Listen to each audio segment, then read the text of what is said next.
I'm Jacqueline Lloyd-Smith. And I'm Stephen Walling. And this is Strategic Play. We're located right here in Whistler, British Columbia.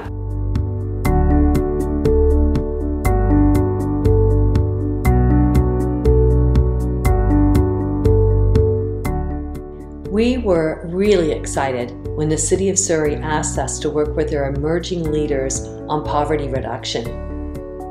Over the last decade, we have developed a unique approach to working with groups where we blend problem-solving methods with play-based activities.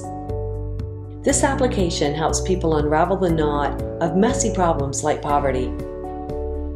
We tackle the problem in an applied and systematic way, leading to outcomes that can not only be applied quickly, but they can also be measured. When we get everyone together at these workshops and retreats, what we're really doing is gathering collective brain power, and we get the most amazing results.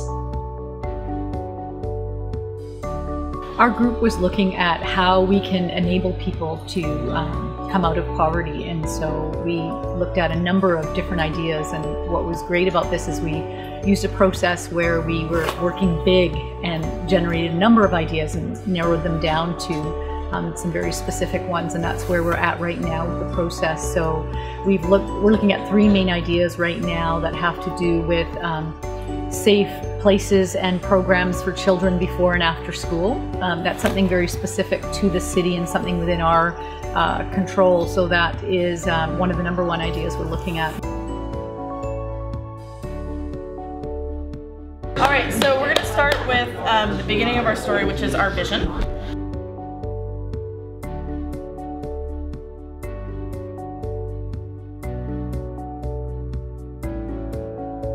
And we're going to be going and building a foundation to allow people to come out of poverty, and then this is that ultimate goal.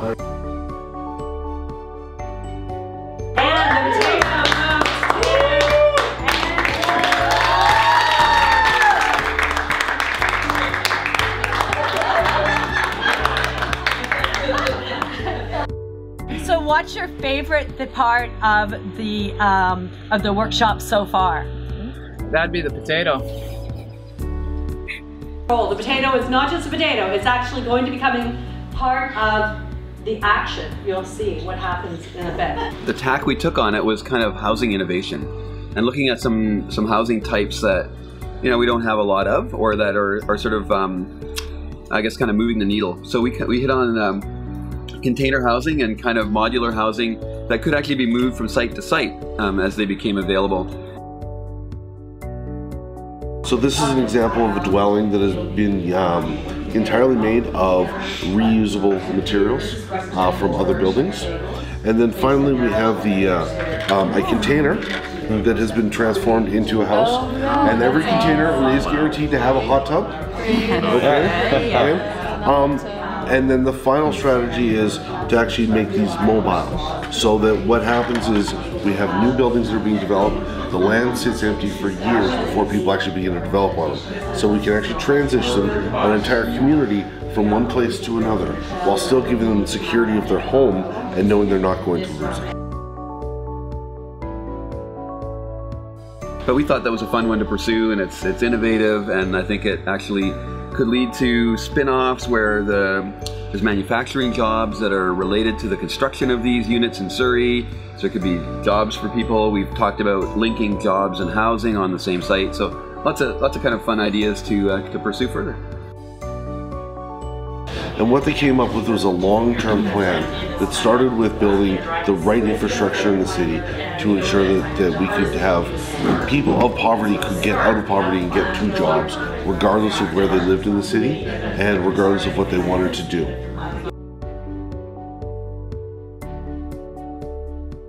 So when we're using play-based methods, what it does do that would be different from, let's say, your typical SWAT is you're able to play, you're able to create, you're able to tinker with it, take pieces apart and put them back together to see what new ways it might work. And so there's something about allowing that kind of creativity where you get to play and experiment that feels different from standard strategic methods. The retreat's been fantastic. So pleasantly surprised. A lot of active movement through the day, as well as time to really think and reflect. And what I really appreciate is that we are doing it over the course of a few days. So I feel that I've had time to really internalize the information, reflect back on it, and use it in a way that sometimes in other workshops we just don't have the time to do. So it's been great. One of the questions that was asked of ours was, what is the difference between the barriers and the hurdles, and whether or not this represented, maybe once you jump your first hurdle, is the second one a little bit easier? Or maybe once you overcome one challenge, you develop the confidence or some skills to better approach the next one, or the connections or the bridge is there.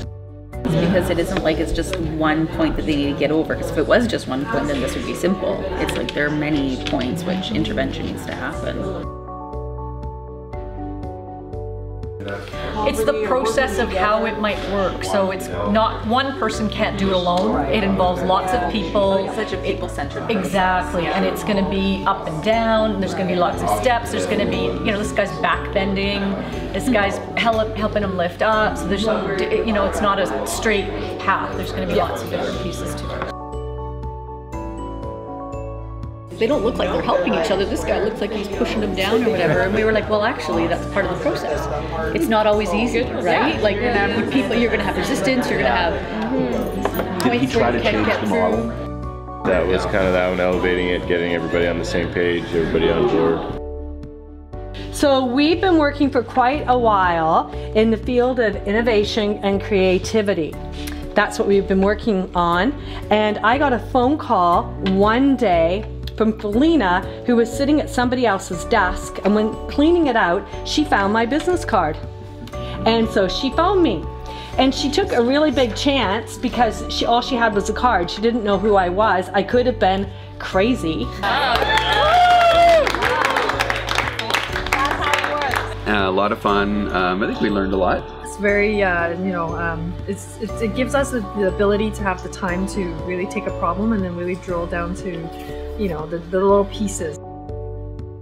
It's been really interactive and really fun and enlightening and just an all-around great time. What really sets them apart, it isn't just a different process for doing it, it's actually getting people to engage with a part of their brain that maybe they haven't engaged with in a long time. And so having play-based methods allow you to go to places that are more creative, that do unleash innovation. And so strategic play is a way that gets you there, that is incredibly engaging and brings everyone along on that journey.